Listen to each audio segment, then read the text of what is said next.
Hello everyone, स्वागत है हमारे यूट्यूब चैनल दिनेश कुमार पर। आज एक और क्लास के साथ आप लोगों के साथ हूँ। आज का चैप्टर नंबर 4 है द्विघात समीकरण का। ये अंतिम प्रश्नावली है 4.4। इस प्रश्नावली के बाद ये द्विघात समीकरण का चैप्टर हमारा ख़त्म हो जाएगा। इसमें 5 क्वेश्चन है, जिसमें कि पहले और दूसरे में 3 और 2 क्वेश्चन है और उसके बाद 3, 4, 5 अलग अलग क्वेश्चंस हैं। तो आज ये चैप्टर हम लोग ख़त्म कर देंगे। चैप्टर नंबर 4 द्विघात समीकरण एक्सरसाइज 4.4 ख़त्म हो जाएगा और इसके बाद हम लोग अगले क्लास से शुरू करेंगे अरिथमेटिक प्रोग्रेशन, समानांतर श्रेणी।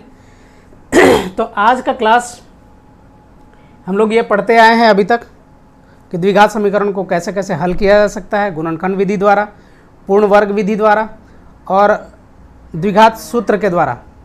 3 विधियों से हम लोगों ने द्विघात समीकरण को हल किया है। द्विघात समीकरण के मूलों को ज्ञात किया है। मूल क्या होता था? मूल होता था जो द्विघात समीकरण के x या y या z किसी भी टर्म में x, y, z के जो वैल्यू निकल के आते थे वही हमारे मूल कहलाते थे। मूल को हम लोग अल्फ़ा और बीटा से भी डिनोट करते हैं, ठीक है। 2 अगर मूल है तो अल्फ़ा बीटा, अगर 3 मूल हो जाते हैं तो अल्फ़ा बीटा और गामा से इंडिकेट करते हैं इनको। तो अब यहाँ पे हमने ये देखा कि मूल निकल जाता है। कैसे निकलता है? गुणनखंड विधि द्वारा, पूर्ण वर्ग विधि द्वारा और द्विघात सूत्र की विधि द्वारा। अब यहाँ पे कह रहा है इस क्वेश्चन में कि निम्न द्विघात समीकरणों के मूलों की प्रकृति ज्ञात कीजिए। अब मूलों का प्रकृति क्या होगा, है ना। मूलों की प्रकृति का मतलब है कि वो वास्तविक है। अगर वास्तविक है तो कैसा है? बराबर होगा, क्योंकि मूल 2 होते हैं कम से कम। तो अगर द्विघात समीकरण है तो 2 हैं, तो अगर मूल 2 हैं तो वो क्या बराबर होते हैं या दोनों सेम होते हैं? अगर बराबर होते हैं तो दोनों के साइन अलग अलग होते हैं या सेम साइन के होते हैं, है ना। तो ये होती है मूलों की प्रकृति का पता करना। मूलों की प्रकृति कैसे पता किया जाता है? हम जानते हैं कि द्विघात समीकरण का जो व्यापक रूप है वो है ax² + bx + c = 0। ये है क्या? मूलों का द्विघात समीकरण का व्यापक फॉर्मूला। अब ये व्यापक रूप है ये। अब इस व्यापक रूप में a b c आप देख सकते हैं। a कौन है? x² का गुणांक a है, x का गुणांक b है और c है कांस्टेंट टर्म। अब इसमें हम लोगों ने देखा था कि d डिस्क्रिमिनेंट d = होता है b² - 4ac, है ना। सारा द्विघात समीकरण का सारा खेल इसी पे होता है कि b² - 4ac। अब b² - 4ac ये अगर बड़ा या बराबर है 0 के तो मूल क्या होते हैं? वास्तविक होते हैं या अस्तित्व में होते हैं। पहले हम लोगों ने अस्तित्व में पढ़ा है, यहाँ वास्तविक पढ़ेंगे हम लोग। तो अगर d का वैल्यू होता कितना है? b² - 4ac। b² - 4ac की वैल्यू अगर 0 से बड़ा है या बराबर है, इसका मतलब है कि b² - 4ac एक बार या तो 0 से बड़ा है या b² - 4ac का वैल्यू 0 के बराबर है। इसका मतलब बड़ा होता है। इसका ये साइन साथ में लगा है तो मतलब बड़ा या बराबर। तो ये हुआ कि अगर इस कंडीशन में है, इन दोनों में से कोई भी कंडीशन में है तो द्विघात समीकरण का मूल वास्तविक होगा। अगर इन 2 कंडीशन के अलावा है, इसके ये कहें कि b² - 4ac <0 है, मतलब 0 से कम है इसकी वैल्यू, तब हमारा क्या होगा? द्विघात समीकरण का कोई मूल नहीं निकलेगा, वो वास्तविक नहीं होगा। तो यहाँ से अब तो ये पता चल गया कि द्विघात समीकरण का मूल वास्तविक कैसे होगा। वास्तविक होगा कि जब b² - 4ac इज ग्रेटर या इक्वल देन 0। लेकिन ये कैसे पता करेंगे कि मूलों की प्रकृति क्या है ना। तो मूलों की प्रकृति में हम लोग 3 चीज़ पढ़ते हैं। मूलों की प्रकृति में हम लोग 3 चीज़ पढ़ते हैं। 3 चीज़ में क्या होता है? पहला कंडीशन है कि b² - 4ac is greater than 0। अगर ऐसा है तब क्या होगा? मूल वास्तविक होंगे और भिन्न होंगे। ठीक है, मूल क्या होंगे, अगर ऐसा है बड़ा है तो मूल वास्तविक तो होगा ही होगा, और क्या होगा, दोनों भिन्न होगा। मतलब एक की वैल्यू अगर 10 है तो दूसरे की वैल्यू हो सकता है कि 15 है, आ जाएगा। एक की वैल्यू अगर 10 है तो दूसरे की वैल्यू हो सकता है -10 आ जाए। ये भी अलग है ना, एक सेम तो है नहीं। अगर 10 है तो 15 हो सकता है, दूसरा पहला 10 है तो -10 हो सकता है, 5 है या 7 है। मतलब दोनों जो वैल्यू आएंगे, दोनों जो मूल आएंगे वो क्या होंगे, एक दूसरे से अलग होंगे, बराबर नहीं होंगे। पहला कंडीशन ये हुआ। अब दूसरा कंडीशन क्या होता है कि यदि b² - 4ac बराबर है 0 के। ठीक है, पहला तो ये कंडीशन हुआ कि यदि b² - 4ac बड़ा है 0 से तो मूल क्या होंगे, वास्तविक होंगे और भिन्न होंगे।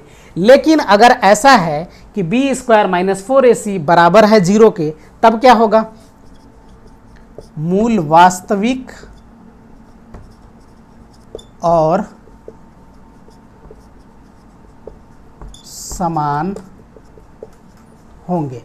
क्या होगा, अगर ऐसा है b² - 4ac 0 के बराबर है, तब क्या होगा, मूल वास्तविक होगा और क्या होगा, समान होगा। मतलब अगर पहला वैल्यू 5 आया है तो दूसरा वैल्यू भी, पहला मूल अगर 5 आया है तो दूसरा मूल भी 5 ही आएगा।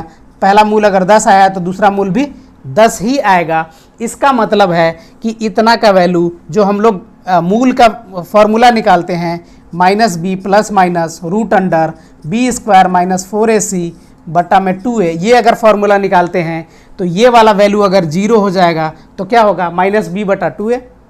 यही होगा ना, मूल बराबर क्या हो जाएगा, -b/2a।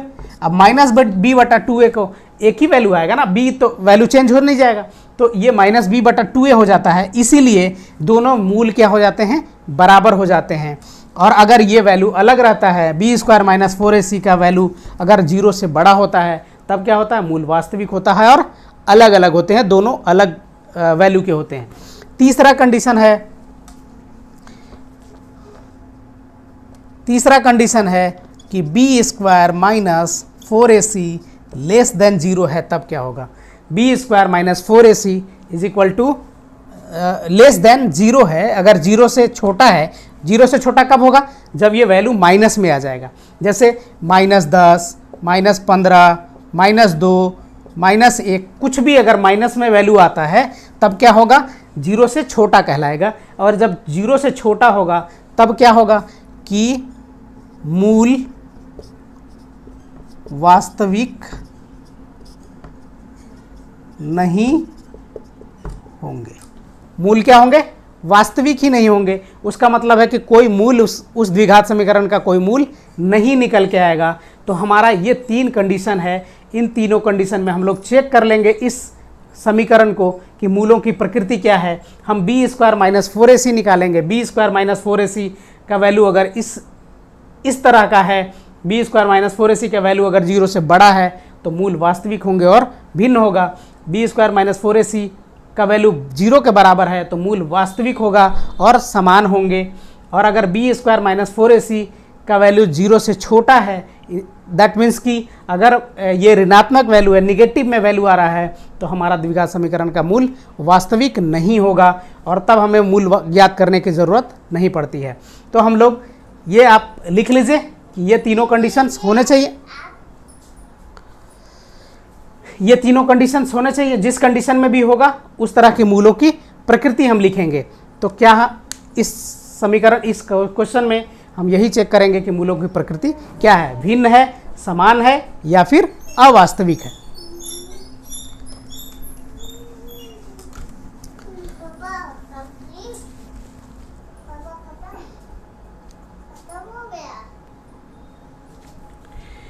तो आइए चेक करते हैं इसको क्या होगा।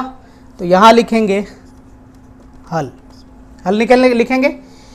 ये अगर a बराबर क्या है, इसमें 2 है, b बराबर है -3 और c बराबर है 5। a क्या होता है, x² का गुणांक, b होता है x का गुणांक और c होता है कांस्टेंटर। अब देखिए हम यहाँ निकालेंगे b² - 4ac, है ना। लिखेंगे b² - 4ac क्या लिखेंगे यहाँ, बी स्क्वायर माइनस 4ac का वैल्यू निकालेंगे। बी कितना है, -3 का स्क्वायर माइनस 4 गुना ए कितना है 2 और सी है 5। ये बी स्क्वायर 3 तरीके 9 माइनस 4 दुनिया 8 पचे 4 दुनिया 8 पचे 40। ये क्या हुआ, 3 तरीका 9, बी स्क्वायर -3 का स्क्वायर 9 हो जाएगा और माइनस फार्मूला में होता है 4 फार्मूला में होता है, ए का वैल्यू है 2 और सी का वैल्यू है 5। अब इसको करेंगे 3 का स्क्वायर करेंगे 9, 4 दूनी 8, 8 पंचे 40। यहाँ देख सकते हैं एक 40 में से 9 घटेगा कितना होगा, 31 बचेगा। और साइन क्या रहेगा हमारा, साइन माइनस का रहेगा क्योंकि माइनस वाला वैल्यू बड़ा है, तो यहाँ पे -31 है। अब ये क्या है, 0 के बराबर है, 0 से बड़ा है या 0 से छोटा है, तो -31 यहाँ लिखेंगे चूँकि B square minus 4ac is less than 0, है ना। क्या है ये लेस देन 0 है ना, 0 से छोटा हुआ, क्यों, क्योंकि ये निगेटिव वैल्यू है, ऋणात्मक वैल्यू है। ऋणात्मक वैल्यू 0 से छोटा होता है। तो अगर चूँकि B square minus 4ac is less than 0 है, तब क्या होगा, हमारा मूलों की प्रकृति क्या होगी, मूल तो है ही नहीं वास्तविक, है ना। तो यहाँ से लिख लेंगे चूँकि B square minus 4ac is less than 0, इसलिए दिए गए द्विघात समीकरण का मूल वास्तविक नहीं है। ठीक है, जब वास्तविक ही नहीं है तो हमें यही ज़रूरत ही नहीं है कि मूल ज्ञात करना है कि नहीं ज्ञात करना है। दूसरा चीज़, मूल बराबर होगा कि भिन्न होगा ये भी नहीं पता चलेगा, क्यों, क्योंकि जब मूल वास्तविक ही नहीं है। जब मूल वास्तविक नहीं है तो हमें ज्ञात करने की भी ज़रूरत नहीं है। तो हमारा पहला क्वेश्चन हल हो गया। इसको हमने चेक कर लिया कि B square minus 4ac is less than 0, इसलिए द्विघात समीकरण का मूल वास्तविक नहीं है। अब इसी क्वेश्चन का क्वेश्चन नंबर 2 देखते हैं। क्वेश्चन नंबर 2 है 3x square minus 4√3x plus 4। इसमें ये चेक करेंगे कि इसका मूल वास्तविक है कि नहीं है। मूल वास्तविक है तो कैसा होगा, तो लिखेंगे हल a बराबर 3 है, b बराबर -4√3 है और c बराबर है 4। a b c छांट लिया। अब इसमें देखेंगे कि बी स्क्वायर माइनस 4ac का वैल्यू कितना है ना। यहाँ लिख देंगे मूल वास्तविक होगा यदि क्या, B square minus 4ac is greater या इक्वल देन 0, है ना। मूल वास्तविक होगा यदि B square minus 4ac is greater या इक्वल देन 0। तो बी स्क्वायर का value, B square minus 4ac का वैल्यू निकालेंगे। यहाँ से लिखेंगे b कितना है, b है हमारा -4√3 का स्क्वायर -4, a का वैल्यू है 3 और c का वैल्यू हमारा 4। ऐसा लिखेंगे। 4√3 का स्क्वायर करेंगे तो 4 का माइनस का स्क्वायर करेंगे तो प्लस हो जाएगा, माइनस गुणा माइनस प्लस हो जाता है। 4√3 का स्क्वायर को लिखेंगे 4√3 गुना 4√3, ये 4 और 4 गुना होकर कितना होगा 16। √3 गुना √3 होता है 3, तो 16 तिया कितना हो जाएगा 48। माइनस को 2 बार गुणा करेंगे तो प्लस हो जाएगा, तो प्लस 48 हो जाएगा। अब यहाँ देख लीजिए, ये हो गया 48 माइनस 4 तिया 12, 12 चौ 48। अब क्या हो गया, ये ग्रेटर या इक्वल देन 0। 48 में से 48 घटेगा कितना बचेगा 0, 0 बच जाएगा। 0 क्या है, 0 के बराबर है ना। तो बी स्क्वायर माइनस 4ac का वैल्यू किसके बराबर आया, 0 के बराबर आया। तो लिखेंगे चूँकि B square minus 4ac is equal to 0, इसलिए दिए गए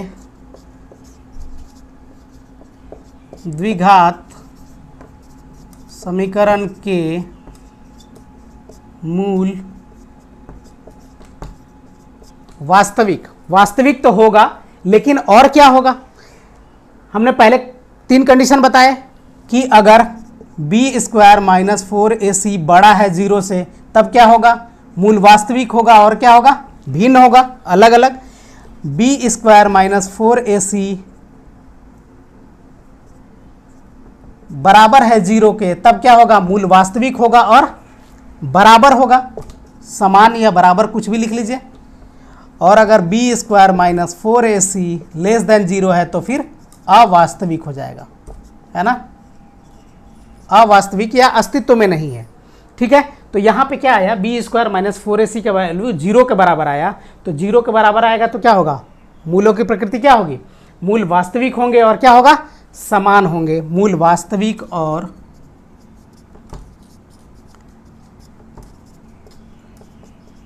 समान होंगे। क्या होगा? मूल वास्तविक और समान होंगे। अब क्वेश्चन में आप देख सकते हैं आगे कि अगर वास्तविक है, मूलों की प्रकृति ज्ञात की, यदि मूलों का अस्तित्व हो तो उन्हें ज्ञात कीजिए। तो यहाँ मूलों का अस्तित्व है, वास्तविक मूल है, तो अब वास्तविक मूल को हमको ज्ञात करना पड़ेगा। वास्तविक मूल ज्ञात करने के लिए क्या हम लोग करते हैं? इसको हम लोग यहाँ लिख लेते हैं, वास्तविक और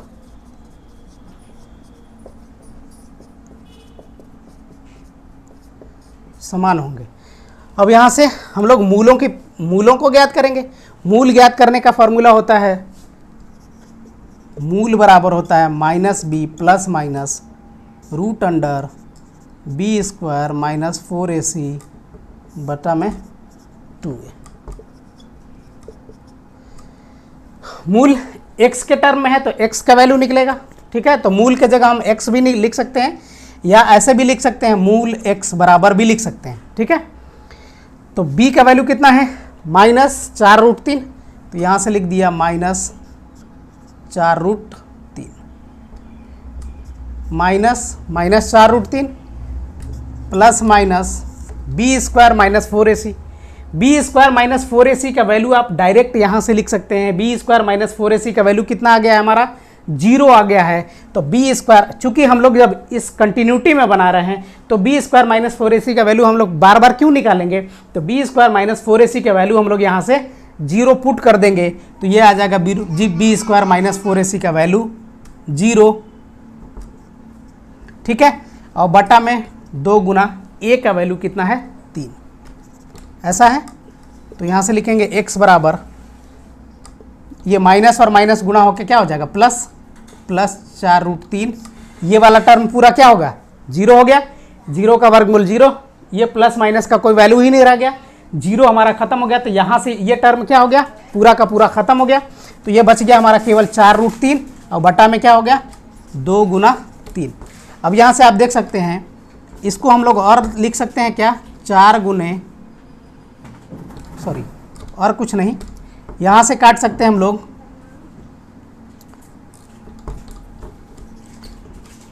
4 बटा 2 गुना 3, 4√3 बटा 2 गुना 3। इसको हम लोग और क्या लिख सकते हैं? 4 गुना √3 बटा 2 गुना √3 गुना √3, ऐसे लिख सकते हैं। √3 को 3 को √3 गुना √3 लिख सकते हैं ना। तो यहाँ से एक √3 कट गया, ये से 2 दूना 4 कट गया, है ना। तो ऊपर बच गया क्या अब हमारा? x बराबर 2√3, सॉरी ये √3 तो कट गया, 2 बटा √3। यही हमारा इस द्विघात समीकरण का मूल प्राप्त हो गया। और मूल समान है तो क्या होगा? 2 बटा √3 और 2 बटा √3। यही हमारा x का वैल्यू निकल आया, यही हमारा मूल कहलाएगा, 2 बटा √3 और 2 बटा √3। आप एक बार देख लीजिए कि बी स्क्वायर माइनस 4ac का वैल्यू 0 आया था, 0 आया, इसका मतलब कि मूल वास्तविक है। मूल वास्तविक है और कैसा है? समान होगा, है ना। समान है तो अब मूल ज्ञात करेंगे। मूल का फॉर्मूला होता है minus B plus minus root under B square minus 4ac बटा 2a। मूल यहाँ से लिखा माइनस का वैल्यू, माइनस बी का value, minus into minus 4√3 plus minus B square minus 4ac का वैल्यू हम लोग पहले ही निकाल चुके हैं, 0 आया है, तो बी स्क्वायर माइनस 4ac का वैल्यू हम लोग ने 0 पुट कर दिया, बटा में 2a हो गया। अब ये आ गया माइनस गुणा माइनस करके प्लस हो गया 4√3, ये वाला टर्म हमारा रूट अंडर वाला टर्म पूरा का पूरा 0 हो गया, तो वो ख़त्म हो गया उधर से। 4√3 बटा में क्या बचा, 2 गुना 3। अब इसको हम लोग लिख सकते हैं 4 गुना √3 बटा में 2 गुना √3 गुना √3, 3 को हम लोगों ने √3 गुना √3 लिख दिया। ये √3 से √3 कट गया, 2 से 4 2 बार में कट गया, तो बचा क्या हमारा 2 बटा √3 और 2 बटा √3। यही हमारा इस दिए गए द्विघात समीकरण का मूल कहलाया और यही हमारा x का वैल्यू निकला है। ठीक है, तो आगे क्वेश्चन नंबर 3 और इस क्वेश्चन नंबर 1 का ये लास्ट क्वेश्चन होगा। ये देखिए क्वेश्चन नंबर 3 है। क्वेश्चन नंबर 1 का अंतिम question 2x² minus 6x plus 3 है। अब इसमें आइए a, b और c छांट लें, तो लिखेंगे हल a बराबर है 2, b बराबर है -6 और c बराबर है 3। ठीक है, अब इसमें से हम लोगों को चेक करना है कि मूल वास्तविक कब होगा। मूल वास्तविक लिखेंगे कि चूंकि मूल वास्तविक होगा यदि क्या होगा, b² minus 4ac is greater या इक्वल देन 0, बड़ा या बराबर होना चाहिए 0 से। तो b² b का वैल्यू कितना है, b है हमारा -6, -6 का स्क्वायर माइनस 4 इंटू a का वैल्यू है 2 गुना c का वैल्यू है हमारा 3, ग्रेटर या इक्वल देन 0। 6 का स्क्वायर करेंगे 36 हो जाएगा, माइनस गुणा माइनस करेंगे तो प्लस हो जाएगा, -6 का स्क्वायर 36 प्लस में। अब इसको करें 4 दूनी 8, 8 3 24, ये माइनस हो जाएगा 24, ग्रेटर या equal than 0।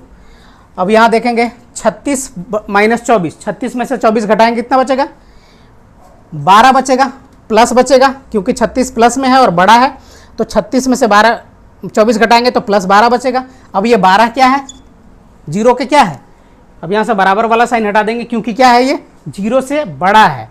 12 is greater than 0। अब अगर ग्रेटर है तब क्या होगा, बड़ा है तो क्या होगा, मूल वास्तविक होगा। चूँकि हम लोगों ने पढ़ा है कि यदि b² माइनस 4ac का वैल्यू 0 से बड़ा होता है या बराबर होता है तो मूल वास्तविक होगा। अब दूसरा चीज़ और पढ़ा है कि अगर बड़ा होता है तो क्या होगा, क्योंकि दोनों चीज़ें लिखी है यहाँ पे, बड़ा होगा तो क्या होगा, बड़ा होगा तो मूल वास्तविक भी होगा और मूल अलग अलग होंगे, मतलब भिन्न मूल होंगे। तो यहाँ से लिखेंगे चूँकि b² minus 4ac is greater than 0, इसलिए दिए गए द्विघात समीकरण के मूल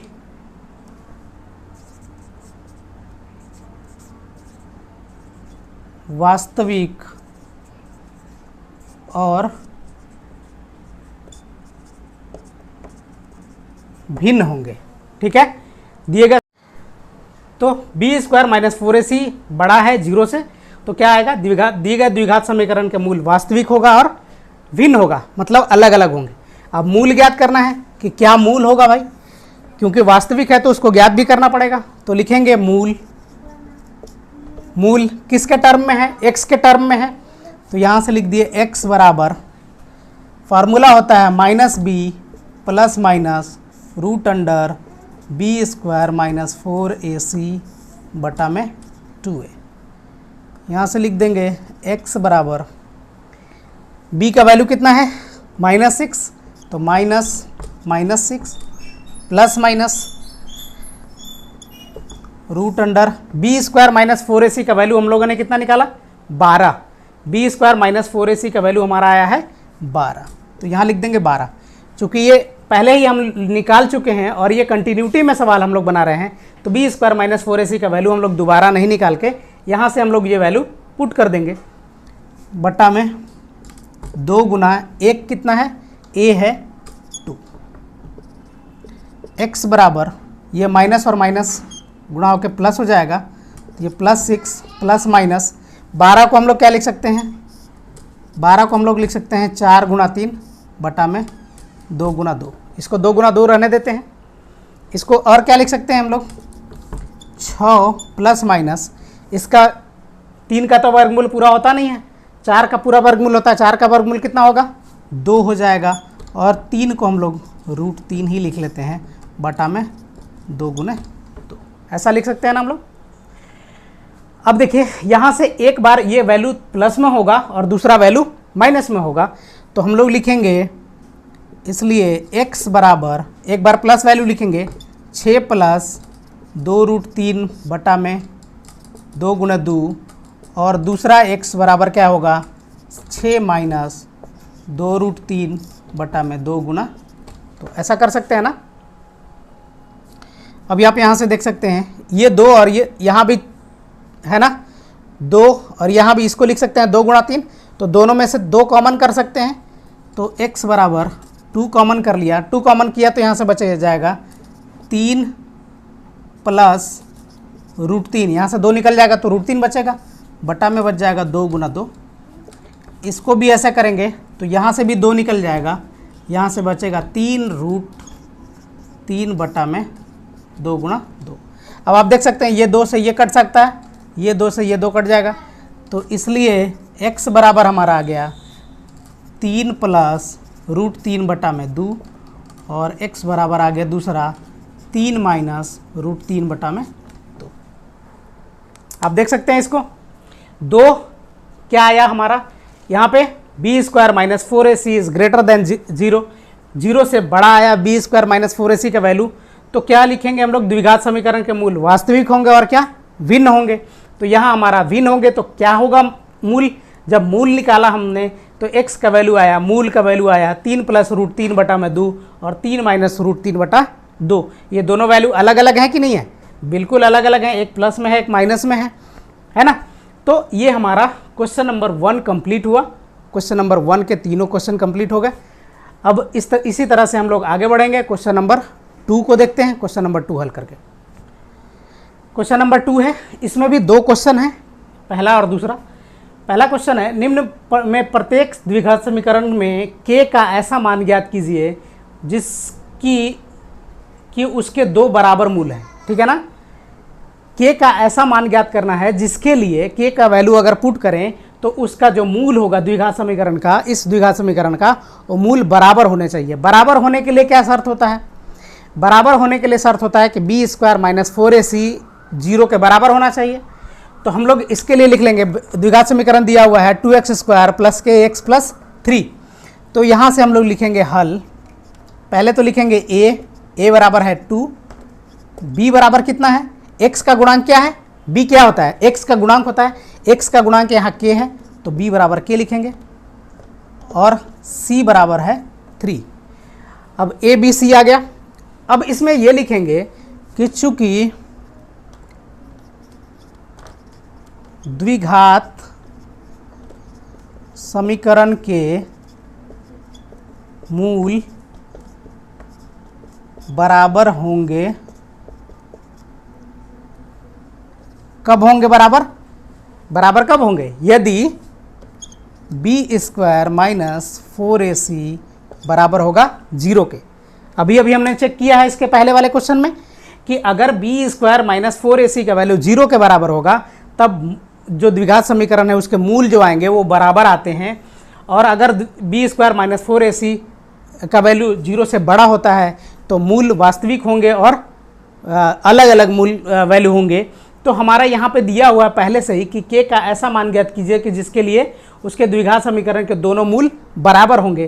तो बराबर होने के लिए हमारा शर्त क्या है कि b² माइनस 4ac का वैल्यू 0 के बराबर होना चाहिए। अब इसमें हम लोग a b और c का वैल्यू पुट कर देंगे, तो लिखेंगे b कितना है हमारा, b है हमारा k, तो k² माइनस 4, a का वैल्यू है 2 गुना c का वैल्यू है 3 बराबर 0।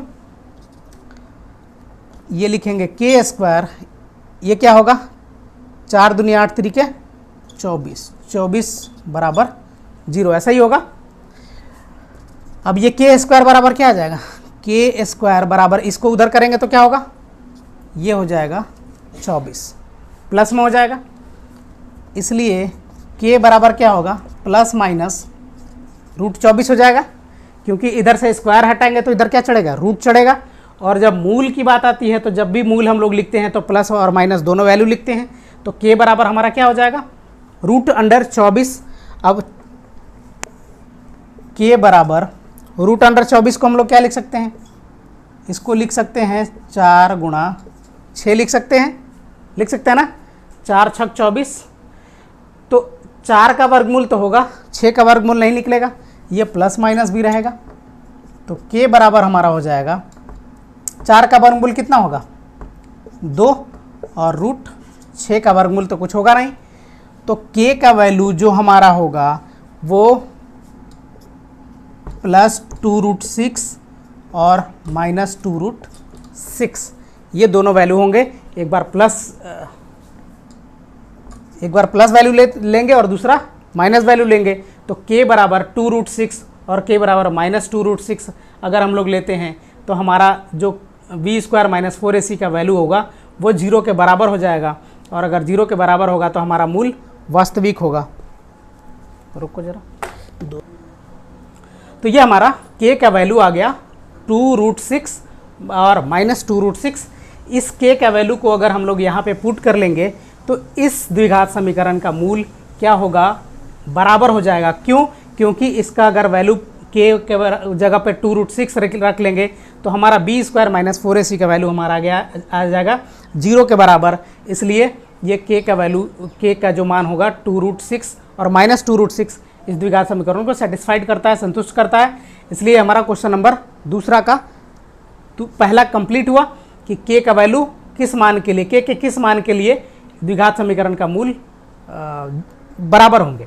तो k के 2√6 और माइनस 2√6 वैल्यू के लिए द्विघात समीकरण का मूल बराबर होगा। अब आइए क्वेश्चन नंबर 2 को देखते हैं। ये एक क्वेश्चन दिया हुआ है kx इंटू एक्स माइनस 2 प्लस 6 इज इक्वल टू 0। ये द्विघात समीकरण दिया हुआ है। द्विघात समीकरण अभी आपको दिख नहीं रहा होगा, लेकिन है क्या, x गुणा x करेंगे तो x² हो जाएगा, इसलिए यह द्विघात समीकरण है। अभी हम लोग बनाएंगे कैसे द्विघात समीकरण है।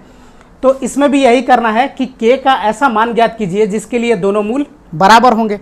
तो फिर से हम लोग वही करेंगे, यहाँ लिखेंगे हल a बराबर क्या होगा, पहले इसको गुणा कर लेंगे, k गुणा x, kx इंटू एक्स, तो ये हो जाएगा kx²। इससे इसमें गुणा होगा तो माइनस 2kx हो जाएगा प्लस 6 बराबर 0। अब आप देख सकते हैं kx² माइनस 2kx प्लस 6, ये द्विघात समीकरण हो गया। अब द्विघात समीकरण हो गया तो हम लोग छांट लेंगे कि a क्या है, x² का गुणांक k है, इसलिए a बराबर k आ जाएगा। x का गुणांक 2k है तो b बराबर हो जाएगा माइनस 2k और c बराबर हमारा है 6। ठीक है, अब लिखेंगे चूंकि द्विघात समीकरण के मूल बराबर होंगे यदि, कब बराबर होंगे, बराबर कब होते हैं, जब b² माइनस 4ac का वैल्यू, b² माइनस 4ac का वैल्यू किसके बराबर होगा, 0 के बराबर होगा। द्विघात समीकरण का मूल बराबर कब होता है, जब b² माइनस 4ac का वैल्यू 0 के बराबर होता है। तो देखते हैं यहाँ आता है कि नहीं 0 के बराबर। तो अब b कितना है, माइनस 2k, ये लिख देंगे माइनस 2k का स्क्वायर माइनस 4, a कितना है हमारा, a है k गुणा c है हमारा 6 बराबर 0। अब आइए देखते हैं, इसको करेंगे तो माइनस 2 गुणा माइनस 2 4 हो जाएगा, k गुणा k² हो जाएगा। इसको करेंगे 6 चौके 24 k, 6 चौके 24 के बराबर 0, ऐसा हो जाएगा, ऐसा लिख सकते हैं हम लोग। अब इसको क्या करेंगे, इसको दूसरे तरफ ले जाएंगे तो ये हो जाएगा 4k² बराबर 24k बराबर 0, ऐसा लिख, सॉरी ये 0 नहीं, 4k² बराबर 24k हो जाएगा। अब यहाँ से ये k और ये एक k कट जाएगा तो k से k कट गया। अब 4k बराबर कितना हो गया, 24, इसलिए k बराबर क्या हो जाएगा, 24/4, 6। इसलिए k बराबर हमारा क्या आया 6। k बराबर जो वैल्यू आया वो 6 आया। ये 6 का वैल्यू अगर इस द्विघात समीकरण में हम लोग पुट करते हैं तब इस दिए गए द्विघात समीकरण का जो मूल होगा वो बराबर होगा, दैट मीन्स कि बी स्क्वायर माइनस 4ac का वैल्यू 0 के बराबर होगा। तो ये हमारा क्वेश्चन नंबर 2 का 2b कंप्लीट हुआ। आइए एक बार इसको ब्रीफ करते हैं। kx इंटू एक्स माइनस 2 प्लस 6 बराबर 0 है। अब इसको करते हैं, इसको गुणा करेंगे kx इंटू एक्स के एक्स स्क्वायर, kx गुणा माइनस टू kx हो जाएगा। ये 6 पहले से ही है। a आ जाएगा हमारा x स्क्वायर का गुणांक k है इसलिए a बराबर k आएगा। x का गुणांक -2k है इसलिए b बराबर -2k आया और c बराबर कांस्टेंट टर्म है 6, तो हमारा 6 आ गया। अब द्विघात समीकरण का मूल बराबर कब होगा? बराबर तब होगा जब बी स्क्वायर माइनस 4ac के बराबर 0 के बराबर होगा। तो बी स्क्वायर माइनस 4ac का वैल्यू हम लोग निकाल लेंगे और वहाँ से k का वैल्यू हमको निकल के आया। इसको जब हल करेंगे तो k का वैल्यू हमारा 6 आया। तो इसलिए हम कह सकते हैं कि k बराबर 6 का जो वैल्यू है, k बराबर 6 है, उस वैल्यू के लिए दिया गया द्विघात समीकरण का मूल जो होगा वो बराबर होगा। तो ये क्वेश्चन नंबर 2 कंप्लीट हुआ। अब आइए क्वेश्चन नंबर 3 देखते हैं। क्वेश्चन नंबर 3 है। क्वेश्चन नंबर 3 में देखिए क्या है कि क्या एक ऐसी आम की बगिया बनाना संभव है जिसकी लंबाई चौड़ाई से दुगनी हो और उसका क्षेत्रफल 800 मीटर स्क्वायर हो? यदि है तो उसकी लंबाई और चौड़ाई याद करिए। इसमें कह रहा है कि एक आम का बाग बनाना है जिसकी लंबाई जो है चौड़ाई से दुगनी होना चाहिए, क्या ऐसा बनाना संभव है?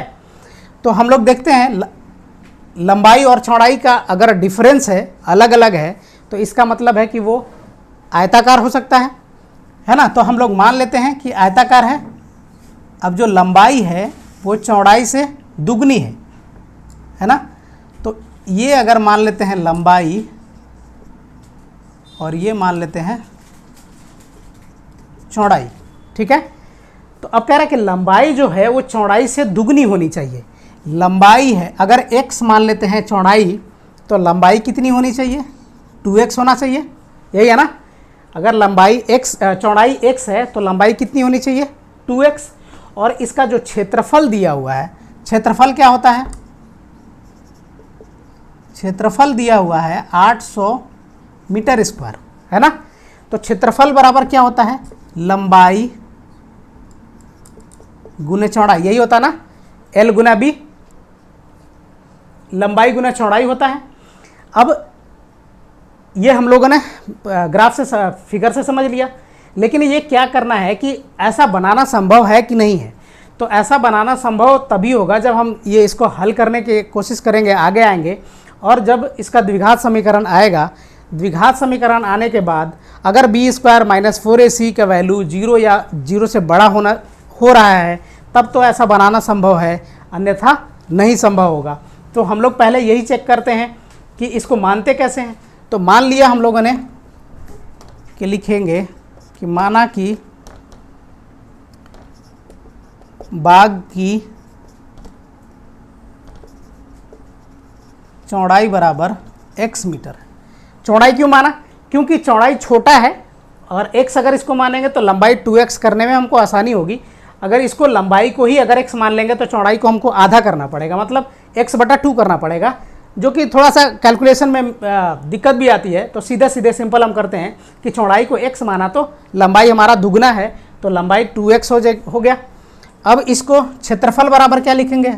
चौड़ाई इतनी है तथा लंबाई कितना हो जाएगा? लंबाई होगा 2x मीटर, ये हो गया। अब लंबाई और चौड़ाई हमको पता है, तो अगर खेत बाग आयताकार है तो लंबाई और चौड़ाई का गुणा करेंगे तो क्या आएगा? हमारा क्षेत्रफल आ जाएगा। तो इसलिए लिखेंगे बाग का क्षेत्रफल बराबर, बाग का क्षेत्रफल बराबर कितना दिया हुआ है? 800 मीटर स्क्वायर। और बाग का क्षेत्रफल बराबर होता क्या है? होता है लंबाई गुना चौड़ाई, बराबर दिया हुआ है 800 मीटर स्क्वायर, ठीक है ना। लंबाई हमारा कितना है? लंबाई है 2x और चौड़ाई कितना है हमारा? चौड़ाई है x, बराबर है 800। ऐसा है। 2x और x को गुणा करेंगे तो क्या हो जाएगा हमारा? 2x स्क्वायर बराबर है 800, ऐसा होगा। अब ये 2x स्क्वायर बराबर है 8, तो यह है 2x स्क्वायर बराबर 800। अब इसको हम लोग कर सकते हैं, इससे कट जाएगा 400 बार में, तो x स्क्वायर बराबर 400 ऐसा आ गया। अब यहाँ से हम x का डायरेक्ट वैल्यू भी निकाल सकते हैं, लेकिन एक चीज़ इसमें क्वेश्चन में पूछा है कि क्या ऐसा बाग बनाना संभव है। बाग बनाना संभव तभी होगा जब बी स्क्वायर माइनस 4ac का वैल्यू 0 के से बड़ा या बराबर होना चाहिए। तो यहाँ से हम लोग पहले इसको ऐसे कर लेते हैं, एक्स स्क्वायर माइनस 400 बराबर 0 ऐसा लिख सकते हैं ना। चूँकि इसमें दो ही टर्म है, एक तो है एक्स स्क्वायर का टर्म और दूसरा है कांस्टेंट टर्म, तो यहाँ से हम लोग लिखेंगे a बराबर, इसको अगर छाटेंगे तो a बराबर है 1, b बराबर हमारा है 0 और c बराबर है हमारा -400। ठीक है ना, यही हमारा a बराबर 1, b बराबर 0 और c बराबर -400। आप यहाँ देख सकते हैं एक्स स्क्वायर का अगर डायरेक्ट हम वैल्यू निकाल दें x का, तो इधर x बराबर हो जाएगा √400, 400 का वर्गमूल 20 हो जाता है, तो x का वैल्यू हमारा 20 यहीं से निकल आएगा। लेकिन क्वेश्चन में एक पूछा है कि क्या ऐसी आम का बाग बनाना संभव है। उस संभव इसीलिए पूछा है कि आपको ये चेक करना पड़ेगा कि बी स्क्वायर माइनस 4ac का वैल्यू 0 के बराबर या 0 से बड़ा आ रहा है कि नहीं आ रहा है। अगर आ रहा है 0 के बराबर या 0 से बड़ा, तभी वो ऐसा बाग बनाना संभव है, अन्यथा नहीं संभव है। तो हमारा ये देख सकते हैं कि बी स्क्वायर माइनस 4ac, अब इसको मिटा देते हैं। यहाँ लिखेंगे बाग बनाना संभव होगा यदि क्या होगा, B square minus 4ac is greater या इक्वल देन 0। ठीक है, तो यहाँ से लिखेंगे b का वैल्यू क्या है, b का वैल्यू है हमारा 0, तो ये पूरा 0 हो गया, -4, a का वैल्यू है हमारा 1 और c का वैल्यू है हमारा -400, c का वैल्यू हमारा -400, ये 0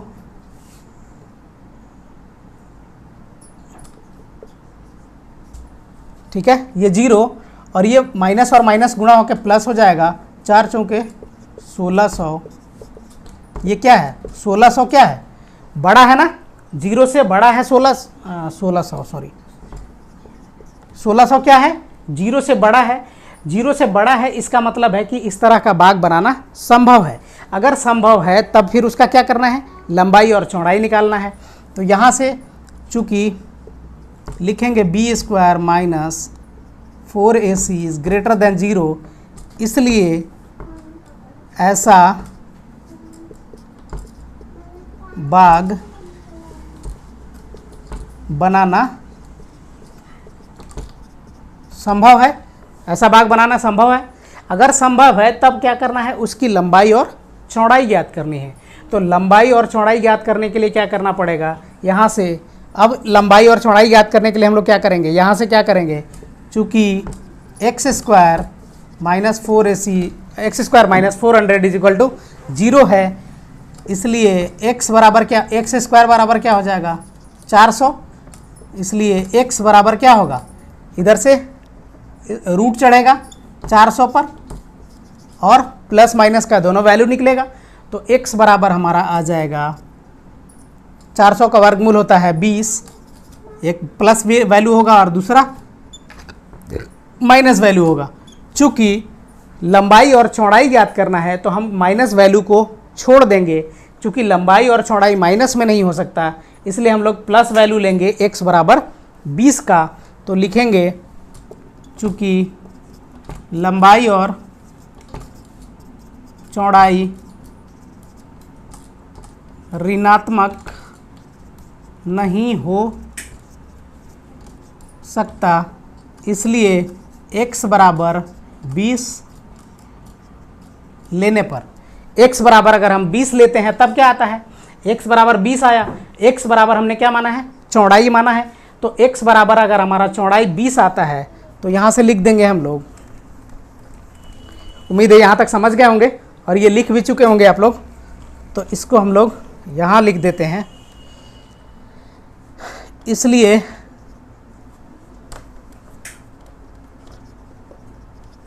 चौड़ाई बराबर x माना है, तो x का वैल्यू आया हमारा कितना 20 मीटर, और लंबाई बराबर दुगना था 2x था, तो 2 गुने 20 बराबर कितना होगा 40 मीटर। तो इस तरह से हमारा लंबाई आया 20 मीटर और चौड़ाई आया 40 मीटर। तो ऐसा बाग बनाना संभव है जिसका लंबाई 20 मीटर होगा और चौड़ाई 40 मीटर होगा, और ये इस तरह से हमारा x का वैल्यू निकल के आ गया, और ये बाग की लंबाई और चौड़ाई निकल के आ गई। अब ये क्वेश्चन नंबर 3 कंप्लीट हुआ। आते हैं क्वेश्चन नंबर 4 को देखते हैं। क्वेश्चन नंबर 4 है, ये कह रहा है कि क्या निम्न स्थिति संभव है। निम्न स्थिति संभव है का मतलब है कि इसके पहले वाले क्वेश्चन में भी था कि यदि संभव है तब, इसका मतलब है कि आपको चेक करना है कि b स्क्वायर माइनस 4ac का वैल्यू 0 या 0 से बड़ा है कि नहीं है। 0 या 0 से बड़ा है तभी ये स्थिति संभव होगी, अगर अन्यथा नहीं हो पाएगी। तो ये इसके लिए कंफ्यूज मत होइएगा, द्विघात समीकरण है, इसलिए ये दिया हुआ है कि आपको चेक करना ही है कि b स्क्वायर माइनस 4ac का वैल्यू 0 या 0 से बड़ा है कि नहीं है। अब क्या है, कौन सी स्थिति, यदि है तो उनकी वर्तमान आयु ज्ञात करिए। अगर स्थिति संभव है तो उनकी वर्तमान आयु ज्ञात करना है, मतलब वैल्यू निकालने हैं, मूल निकालने हैं। अब कह रहा है कि स्थिति क्या है कि दो मित्रों की आयु का योग 20 वर्ष है। दो मित्रों की आयु का योग 20 वर्ष है और 4 वर्ष पूर्व उनकी आयु का गुणनफल 48 था। ठीक है, तो दो मित्रों की आयु का योग 20 वर्ष और उनकी वर्तमान आयु ज्ञात करना है। तो हमें यही नहीं पता कि वर्तमान आयु है कितनी, तो हम लोग मान लेते हैं। अब चूंकि एक का मानेंगे x तो दूसरे का हो जाएगा 20 माइनस एक्स, चूँकि दोनों का योग जो है वो है, अगर मान लेते हैं a और b हैं, a और b बराबर है, दोनों का 20 है, तो अगर a का मान लिए तो b बराबर क्या, a बराबर क्या हो जाएगा 20 माइनस b, तो a बराबर, अगर b बराबर x मान लिया है तो b बराबर a बराबर क्या होगा 20 माइनस एक्स हो जाएगा। तो इसी तरह से यहाँ पे हम लोग मान लेते हैं, माना कि पहले व्यक्ति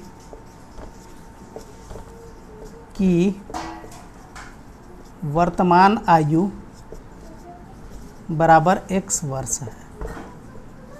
ठीक है, पहले व्यक्ति की वर्तमान आयु x वर्ष है, तो दूसरे की क्या हो जाएगी,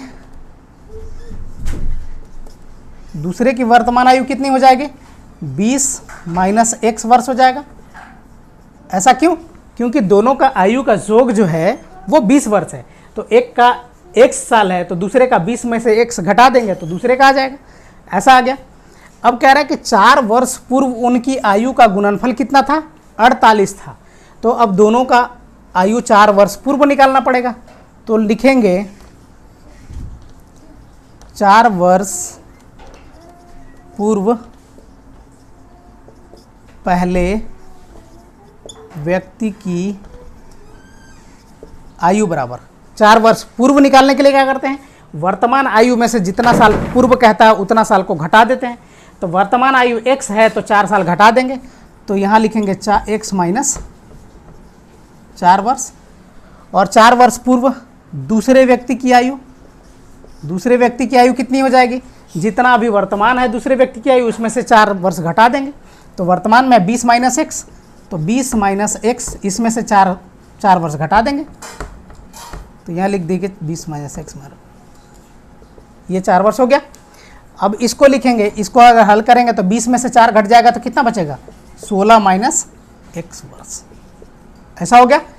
अब इनका वर्तमान आयु इतना था x और 20 माइनस एक्स, 4 वर्ष पूर्व जो आयु आई x माइनस 4 और 16 माइनस एक्स वर्ष आ गया।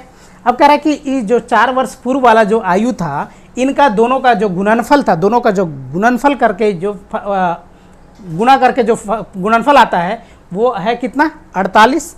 तो इसका और इसका गुणा करेंगे, प्रश्न से लिखेंगे, प्रश्न से x माइनस 4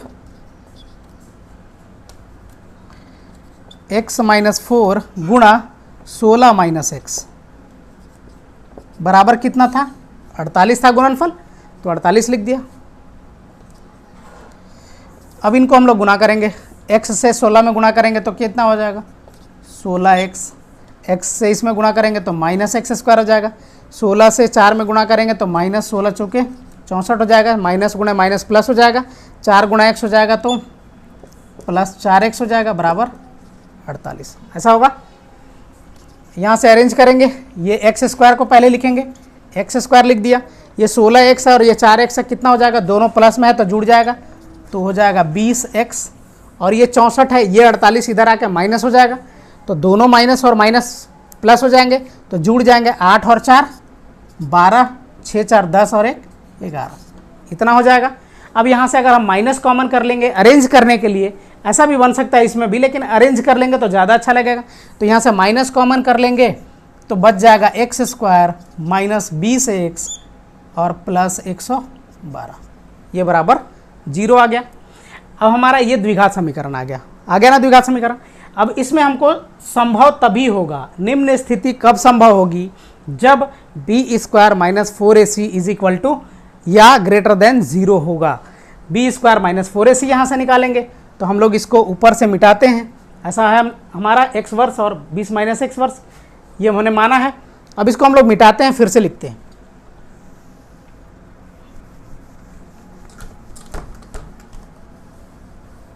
तो ये हमारा द्विघात समीकरण आया x square minus 20x plus 112 बराबर 0। इसको हम लोगों ने यहाँ से लिख लिया ऊपर, इसको मिटा देते हैं। अब ये द्विघात समीकरण आ गया। अब इसमें से हम लोग छांट लेंगे, a बराबर 1 है, b बराबर माइनस b है, b माइनस 20 है और c बराबर है 112, ऐसा हो गया। अगर ऐसा द्विघात समीकरण है तो हम लोग संभव कब होगा, निम्न स्थिति संभव कब होगा, जब बी स्क्वायर माइनस 4ac होगा। तो लिखेंगे B square minus 4ac is greater या इक्वल देन 0। इसके पहले ये लिख देते हैं,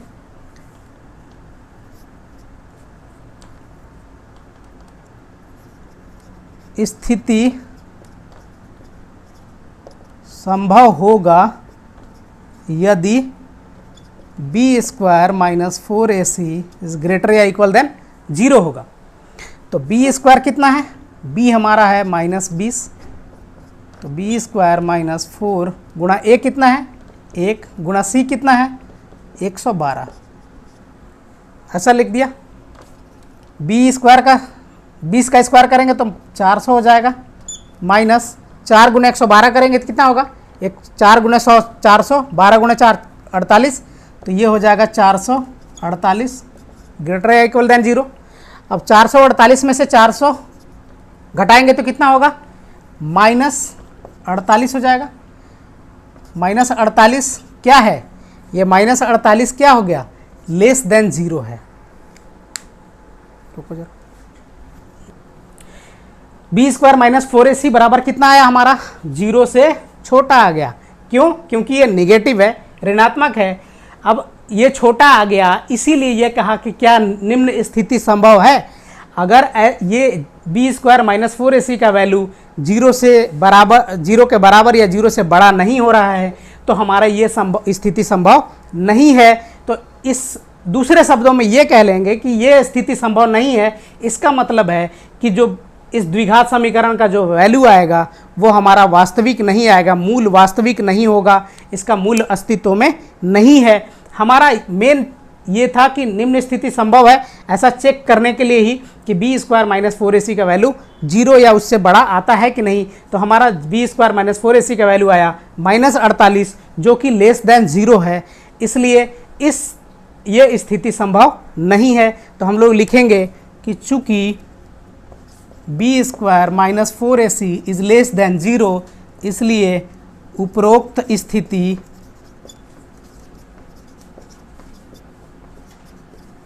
संभव नहीं है। उपरोक्त स्थिति क्या है, उपरोक्त जो प्रश्न में स्थिति दिया हुआ है वह संभव नहीं है। क्यों, क्योंकि B square minus 4ac is less than 0, 0 से बी स्क्वायर माइनस 4ac का जो वैल्यू है वो 0 से छोटा आया है, इसलिए ऐसा स्थिति संभव नहीं है। तो ये क्वेश्चन नंबर हमारा 4 कंप्लीट हुआ। अब आइए क्वेश्चन नंबर इस एक्सरसाइज का, इस चैप्टर का अंतिम क्वेश्चन नंबर 5 देखते हैं। ये क्वेश्चन नंबर 5वां, चैप्टर नंबर 4, एक्सरसाइज नंबर 4.4, द्विघात समीकरण का यह अंतिम क्वेश्चन है। अंतिम क्वेश्चन क्या कह रहा है कि क्या परिमाप 80 मीटर तथा क्षेत्रफल 400 मीटर स्क्वायर के एक पार्क को बनाना संभव है? यदि है तो उसकी लंबाई और चौड़ाई ज्ञात कीजिए। ये कह रहा है लंबाई और चौड़ाई, तो हम ये मान के चलते हैं कि लंबाई और चौड़ाई अगर कह रहा है तो हमारा जो पार्क होगा वो आयताकार होगा, ऐसा मान के चल रहे हैं। तो आयताकार अगर पार्क है तो इसकी लंबाई और चौड़ाई अलग होगी, तभी ये लंबाई और चौड़ाई होता है, क्योंकि वर्गाकार में होता है भुजा। अब अगर ये कह लें, पहले यही करना है कि पता करना है कि ये संभव है कि नहीं है। तो परिमाप दिया हुआ है और क्षेत्रफल दिया हुआ है। परिमाप क्या होता है? अगर आयताकार है तो परिमाप होता है 2 इंटू लंबाई प्लस चौड़ाई, और क्षेत्रफल होता है, क्षेत्रफल कितना होता है? लंबाई गुना चौड़ाई। ये होता है परिमाप। अगर आयताकार भाग है तो परिमाप होता है 2 इंटू लंबाई प्लस चौड़ाई, और क्षेत्रफल होता है लंबाई गुना चौड़ाई। अब आप देख सकते हैं कि हम लोग यहाँ से मान लेते हैं परिमाप दिया हुआ है और क्षेत्रफल दिया हुआ है, ठीक है। तो मान लिया, यहाँ लिख देंगे कि माना कि पार्क की लंबाई बराबर x है ना। लंबाई हमने मान लिया x, ठीक है। अब इसका परिमाप बराबर क्या होता है? परिमाप होता है 2 इंटू लंबाई प्लस चौड़ाई, है ना। तो यहाँ लिखेंगे परिमाप बराबर क्या होता है? 2 इंटू लंबाई प्लस चौड़ाई। तो ये है परिमाप दिया हुआ है 80 मीटर, ये लिख लिया। परिमाप बराबर फॉर्मूला लिखेंगे यहाँ 2 इंटू लंबाई प्लस चौड़ाई बराबर 80। ये 2 से कट जाएगा 80 40 बार में। अब ये लंबाई प्लस चौड़ाई बराबर कितना आ गया? 40, और लंबाई हमने मान लिया है x, तो यहाँ से लिखेंगे चौड़ाई बराबर 40 माइनस लंबाई हो जाएगा। ये लंबाई इधर जाकर माइनस हो जाएगा तो 40 माइनस लंबाई हो जाएगा, इसलिए चौड़ाई हमारा आ जाएगा 40 माइनस x मीटर। ये आ गया।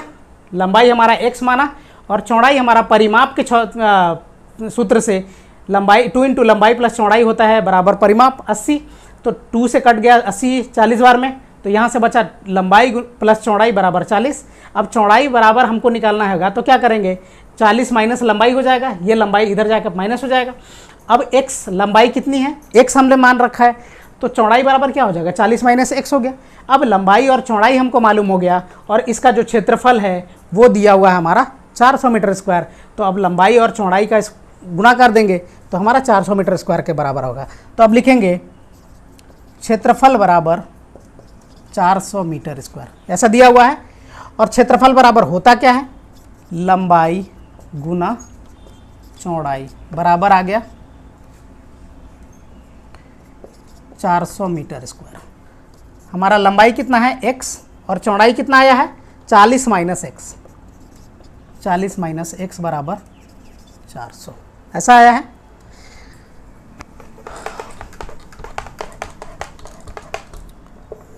अब यहाँ से देखेंगे, इसको गुणा करेंगे, x गुणा 40 बराबर 40x हो जाएगा, x गुणा x करेंगे तो माइनस एक्स स्क्वायर हो जाएगा।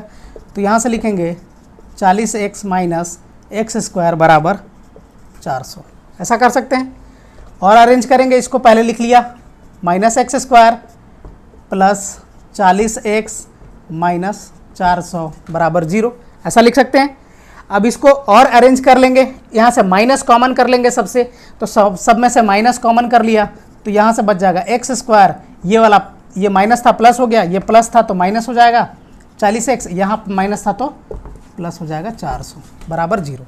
अब ये हमारा द्विघात समीकरण आ गया। द्विघात समीकरण आ गया। अब इसमें से हम लोग a, b और c छांट लेंगे और चेक करेंगे कि ऐसा करना संभव है कि नहीं है। ऐसा करना संभव तब होगा जब b स्क्वायर माइनस 4ac का वैल्यू 0 के बराबर या उससे बड़ा होगा, तब होगा। तो हम लिखेंगे यहाँ से a बराबर 1, b बराबर माइनस 40 और c बराबर हमारा हो गया 400, ऐसा हो गया।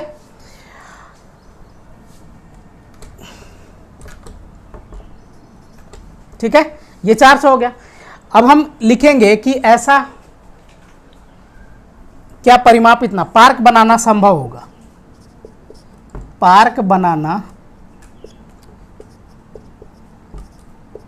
संभव होगा यदि, कब होगा, जब B square minus 4ac is greater या इक्वल देन 0।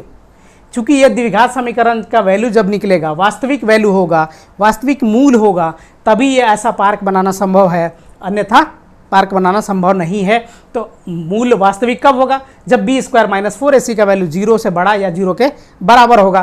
तो बी स्क्वायर माइनस 4ac निकाल लेंगे हम लोग यहाँ से। बी कितना है हमारा, -40 का स्क्वायर -4 गुणा 1 गुणा सी हमारा है 400 बराबर या बड़ा या बराबर 0। इसको करेंगे 440 गुना 40, 4 चौके 1600, माइनस गुणा माइनस प्लस हो जाएगा। अब यहाँ से माइनस और ये प्लस माइनस हो जाएगा, और 4 चौके 16, यहाँ से भी 1600 हो जाएगा। अब ये क्या आ गया, 1600 में से 1600 घटेगा तो कितना बचेगा, 0 बराबर 0। तो बी स्क्वायर माइनस 4ac का वैल्यू कितना आया, 0 आ गया। बी स्क्वायर माइनस 4ac का वैल्यू अगर 0 आ गया है, तब हमारा क्या होगा कि ये इस द्विघात समीकरण का मूल वास्तविक है। दैट मीन्स कि ऐसा पार्क बनाना हमारा संभव है। अगर संभव है तो पार्क की लंबाई और चौड़ाई ज्ञात करना है। तो पार्क की लंबाई और चौड़ाई ज्ञात करने के लिए हम लोग क्या करेंगे, पार्क की लंबाई और चौड़ाई ज्ञात करने के लिए इसका मूल ज्ञात कर लेंगे हम लोग। तो इसका मूल ज्ञात करने के लिए हम लोग यहाँ से फिर से बनाते हैं, इसको मिटा देते हैं।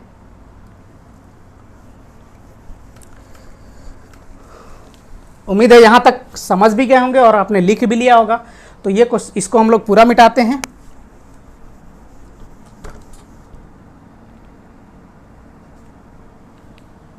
स्क्वायर माइनस 40x प्लस 400 बराबर 0।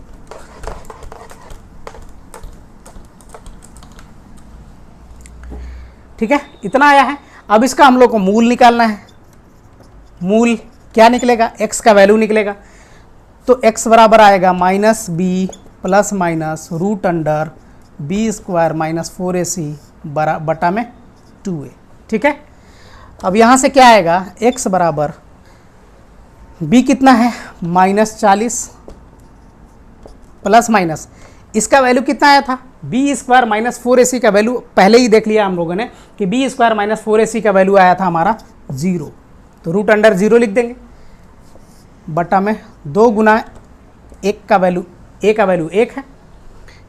यहाँ लिखेंगे x बराबर, अब चूंकि ये वाला टर्म तो पूरा 0 हो गया, तो ये प्लस माइनस सहित ये पूरा भाग खत्म हो जाएगा। तो हमारा क्या आ जाएगा, ये माइनस गुणा माइनस प्लस हो जाएगा 40 बटा में 2। ये क्या आ गया, 20। x बराबर क्या आ गया, 20 हमारा आ गया। चूंकि लंबाई है तो ये धनात्मक ही होगा और धनात्मक में ही हमारा वैल्यू भी आया है। तो हमारा जो लंबाई आ गया, अतः पार्क की लंबाई बराबर कितना, क्या था हमने माना था, लंबाई x बराबर 20 मीटर और चौड़ाई आया था हमारा, चौड़ाई कितना आया था, चौड़ाई आया था 40 माइनस x। चूँकि ऐसा था ना, लंबाई प्लस चौड़ाई बराबर 40 आ गया था। तो लंबाई x है तो चौड़ाई बराबर 40 माइनस x आया था। तो 40 माइनस x बराबर 40 में से 20 घटा देंगे तो आ गया 20। तो लंबाई हमारा आ गया 20 मीटर और चौड़ाई भी आ गया हमारा 20 मीटर। दैट मीन्स कि ये हमारा जो पार्क है वो कैसा है, लंबाई और चौड़ाई दोनों बराबर है। तो ऐसा पार्क क्या है, ये हमारा वर्गाकार पार्क है।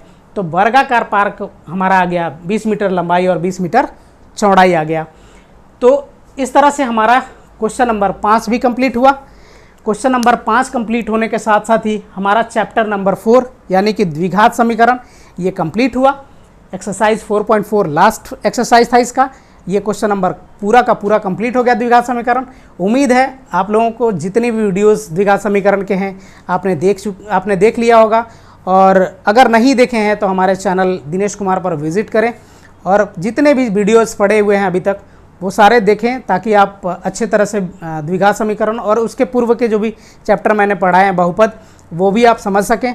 और अगर आप हमारे चैनल पे नए हैं तो प्लीज़ चैनल को सब्सक्राइब करें, वीडियोस को लाइक करें और अपने कमेंट सेक्शन में अपने डाउट्स को ज़रूर लिखें ताकि हम आपके डाउट्स को क्लियर कर सकें और आपकी मदद कर पाएँ। मिलते हैं तब अगले क्लास में, तब तक के लिए जय हिंद, जय भारत।